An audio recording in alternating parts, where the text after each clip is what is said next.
स्वास्थ्य मुसीबत के बीच माना जा रहा था कि सरकार अर्थव्यवस्था को रफ्तार देने के लिए कोई संजीवनी लेकर आएगी, लेकिन मोदी सरकार ने अब की बार भी जनता को निराश किया है। उल्टा बजट में ऐसा ऐलान कर दिया जिसकी किसी को भी कोई उम्मीद नहीं थी। जी हां, देश के विकास को रफ्तार देने की बजाय सरकार अपने खजाने को भरने के लिए निजीकरण को बढ़ावा देगी।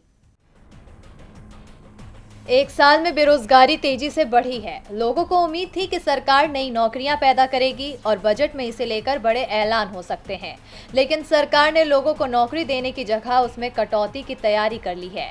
निजीकरण के नाम पर बड़ी सरकारी कंपनियों के निजीकरण प्रक्रिया को तेज करने की कोशिश शुरू हो गई है। वित्त मंत्री निर्मला सीतारमण ने विनिवेश के मामले को लेकर कई बड़े ऐलान किए। उन्होंने कहा कि अगले साल यानी साल 2022 तक BPCL, Bharat earth movers limited, IDBI bank, BPCL shipping corporation, Nilachal Ispat Nigam limited और अन्य कंपनियों का विनिवेश किया जाएगा।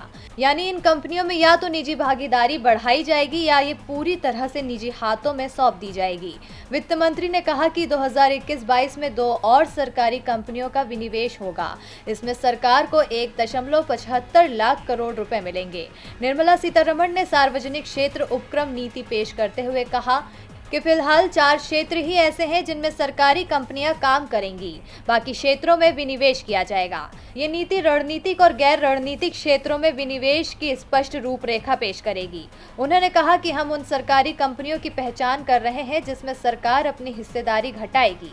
आज वित्त मंत्री बजट में विनिवेश की बड़ी बड़ी घोषणाएं करती चली गईं और सरकार की पोल खोलती चली गईं। वित्त मंत्री ने बजट में सरकार की कामयाबी नहीं बल्कि नाकामी को जनता के सामने रख दिया। अब साफ हो गया है कि मोदी सरकार से नहीं संभलती जिम्मेदारी, इसलिए निजी कंपनियों को देगी हिस्सेदारी।